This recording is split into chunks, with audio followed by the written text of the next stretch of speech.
السلام علیکم جی. اس وقت کچھ نامانوس لیکن خوبصورت چہرے جو ہیں ان کو استعمال کیا جا رہا ہے عدلیہ کو ملائن کرنے کے لیے. ویلاگز بنائے جا رہے ہیں اور جب آپ لوگوں کو بتانے کی کوشش کرتے ہیں کہ یہ جو ہے ایک پروپیگنڈا ہے تو وہ آگے سے لڑتے ہیں, نہ صرف لڑتے ہیں بلکہ گالم گلوچ کرتے ہیں. اور میں اب اس اصول پہ پہنچا ہوں کہ اگر 2013-14 کے اندر جو لوگوں نے اس وقت سیاستدانوں کے بارے میں جھوٹ بکنا شروع کیا تھا, بلکہ میرا خیال ہے کہ کیانی صاحب کے جانے کے فوراً بعد ایک نئی میڈیا اسٹرائف کھڑی ہوئی تھی, اور جو انہوں نے جھوٹ بکنا شروع کیا تھا اگر اسی وقت ان کا منہ توڑ جواب دے دیا جاتا تو اذہان جو ہیں وہ اتنے مسموم نہ ہوتے جتنے آج ہیں, اور اس سچویشن سے ہم نہ ہوتے جس سچویشن سے آج ہم سفر کر رہے ہیں. اس وقت جو ہے چونکہ قاضی صاحب جو ہیں وہ اپنے کولیگز کو, میجورٹی آف دا کولیگ کو قائل کرنے میں کامیاب ہو گئے کہ جناب انہوں نے اپنے تمام ثبوت وہاں پہ فراہم کر دیے, اور ثبوت جو تھے وہ انہوں نے ایف بی آر کے فائل کی گئی ریٹرنز سے ثابت کیے, اور اتنے خوفناک حقائق تھے یا اتنے اسٹرانگ حقائق تھے کہ بینچ کے سربراہ جناب جسٹس عمر عطا بندیال کو کہنا پڑا کہ آپ کا سورس آف انکم کا تو مسئلہ ہی نہیں ہے, ٹھیک ہے. اور انہوں نے کہا جی یہ دیکھیے اسٹیٹ بینک آف پاکستان کی سرٹیفائیڈ ٹرانسفر ہوئی ہے, ٹھیک ہے. اور جب ساری باتیں انہوں نے ثابت کر دیں تو اب کیا کریں؟ پھر ان کے چمونوں نے, پھر ان کے صدیق جانوں نے, پھر ان کے شہاب الدین نے, ٹھیک ہے, اس طرح کے لوگوں نے آگے باہر کچھ تو بولنا تھا تو پھر انہوں نے جھوٹ بولنا شروع کر دی, ٹھیک ہے. بات یہ ہے کہ جب یہ درج ہے کہ جو پہلے آپ جج بناتے وقت نا اس کی پوری سکین کر لیں, ٹھیک ہے, اور ہم نے ان کی پوری ہسٹری سکین کرنے کے لیے یا ایمانداری سکین کرنے کے لیے انہی لوگوں کو ٹھیکہ دیا ہوا ہے جو یہ کمپین چلا رہے, تو بھائی جان وہ دو انے ہو گئے. سو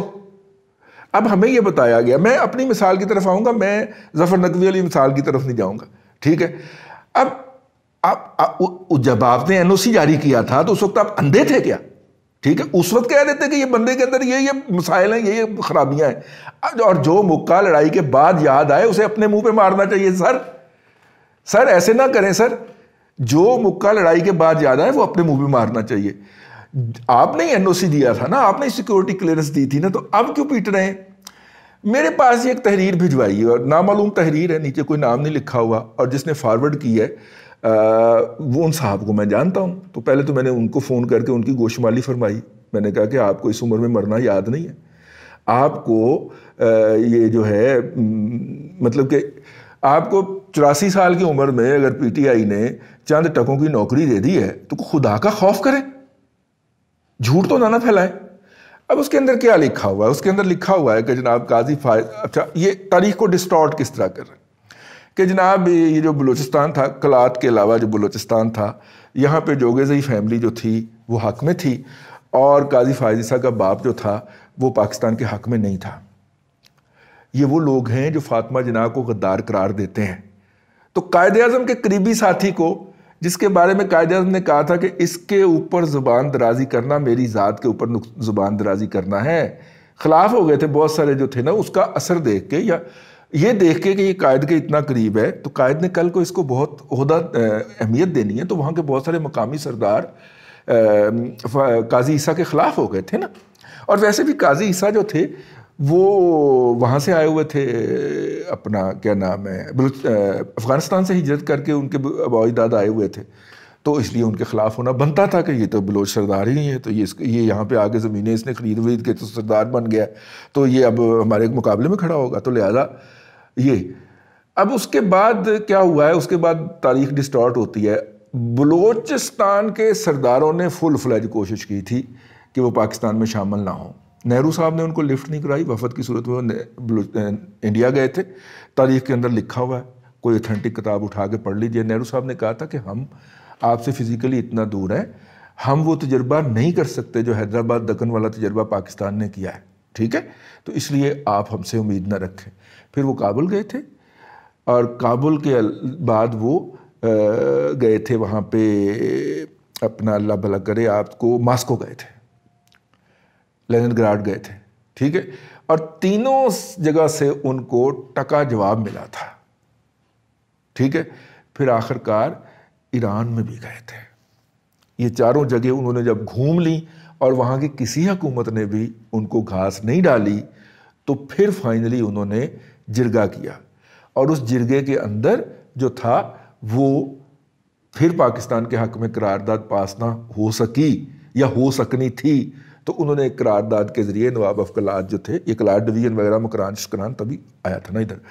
تو ان کو دے دیا کہ ٹھیک ہے جی ہم آپ کو رائٹ دیتے ہیں، آپ جو فیصلہ کر لیں۔ تو ان کا فیصلہ تھا کہ پاکستان کے اندر شمولیت اختیار کی جائے، اس لیے نواب افقلات کے ساتھ گندی کی گئی، ان کو بھی غدار کہہ کے تو جلا وطن کیا گیا۔ تو پاکستان کے لیے جس نے بھی کوئی کنٹریبیوٹ کیا وہ غداری سے نیچے نہیں ٹکا، پھر اس کو چنگی طرح اس کی آئندہ نسلوں کو تو ہے جنہوں نے کہا کہ یہ تمہاری جرت کیسی ہوئی کہ تم آزادی لے لو، ٹھیک ہے نا۔ ہاں، تو انہوں نے جناب پھر جو تھا وہ یہ کام کیا، اور اب یہ ہے تاریخ۔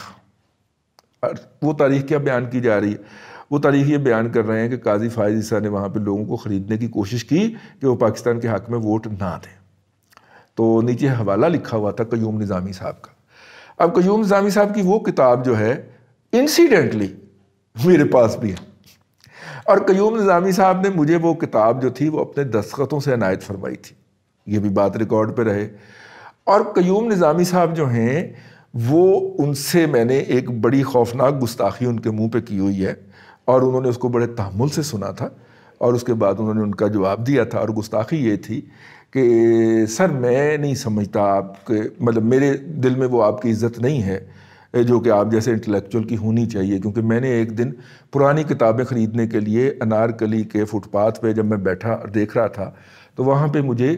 10 سالہ کارنامے جو تھے ایوب خان کے، اس کے اوپر 2-3 کتابیں نظر آئیں، اور جو تھا وہ اپنا ناشر اور مصنف کے طور پہ آپ کا نام لکھا ہوا تھا۔ تو انہوں نے فرمایا کہ ہاں میں نے پبلشنگ ہاؤس قائم کیا تھا اس وقت، اور وہ جو مواد فراہم کرتے تھے وہ چھاپنا تھا، تو اب کوئی نام تو چاہیے تھا وہاں پہ لکھنے کے لیے، اور روٹی روزی کا مسئلہ تھا، تو میں نے اپنا نام لکھ دیا تھا، مواد ان کا ہے،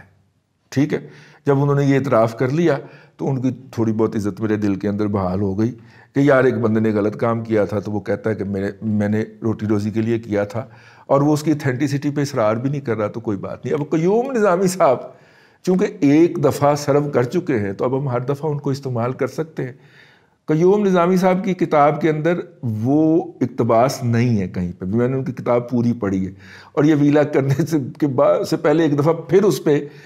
فردن صفحات پرولے ہیں کہ شاید یہ تحریر نکل آئے قاضی فائز عیسیٰ والی، وہ تحریر وہاں پہ موجود نہیں ہے۔ تو تاریخ کو، حقائق کو، کتابوں کو کس طرح مس کوٹ کر کے اس طرح فلڈ کر دیا گیا ہے اس اذہان کو، لوگوں کو، اور ظاہر ہے کہ ہمارا ویلاگ جو ہے وہ 10,000 نہیں تو 15,000 لوگ دیکھ لیتے ہیں، حد 20,000 لوگ دیکھ لیں گے۔ بہت کوئی میاں نواز شریف دا عاشق ہوئے گا تو میاں نواز شریف والا ویلاگ چل رہا جیتے وہ کوئی 30-35,000 مرتبہ 40,000 مرتبہ دیکھ لے گا، اور بہت کوئی جوید چودھری تو سڑیا ہوا ہوئے گا تو وہ جوید چودھری جس میں چترول ہوئی ہے وہ کوئی 50,000 42,000 مرتبہ دیکھ لے گا، اس سے زیادہ کوئی نہیں دیکھتا۔ اور جب آپ ان جاہلوں کی جو یہ جہالت اور گمراہی پھیلا رہے ہیں جب ان کے ویلاگز دیکھتے ہیں تو آپ کو پتہ چلتا ہے کہ اس کو کوئی لاکھ دیکھ چکا ہے، کوئی 2 لاکھ دیکھ چکا ہے، کوئی 7 لاکھ دیکھ چکا ہے، اگرچہ وہ ٹیکنیکلی بنگلنگ بھی ہوتی ہے، ٹھیک ہے، اور لیکن ہم سے زیادہ لوگ دیکھتے ہیں نا ان کو، تو جہالت زیادہ پھیلتی ہے۔ تو میں نے کہا یہ بات میں کریکٹ کر دوں کہ اس وقت ایک آن سلاٹ جاری ہے، نمبر 1 2 آن سلاٹس پیرلل چل رہی ہیں۔ ایک تو قاضی فائز عیسیٰ کو غدار ابن غدار ثابت کیا جائے، اور یہ ان کا اعزاز ہوگا کیونکہ پاکستان کے اندر جس نے بھی پاکستان کے لیے تھوڑا بہت کنٹریبیوٹ کیا ہے وہ غدار قرار پایا ہے، اور اس کی زندگی جیلوں کے پیچھے گزری ہے۔ ڈاکٹر عبدالقدیر خان اس کی سب سے بڑی مثال ہے موجودہ حالات کے اندر، ٹھیک ہو گیا۔ اور دوسرا جو ہے وہ یہ ہے کہ فلسطینیوں کے وجود کے اوپر، ان کی نظریاتی اساس کے اوپر، ان کی تحریک کی پوری جو بنیاد ہے اس کے اوپر جو ہے وہ والا بیانیہ، کون سے والا بیانیہ بھلا؟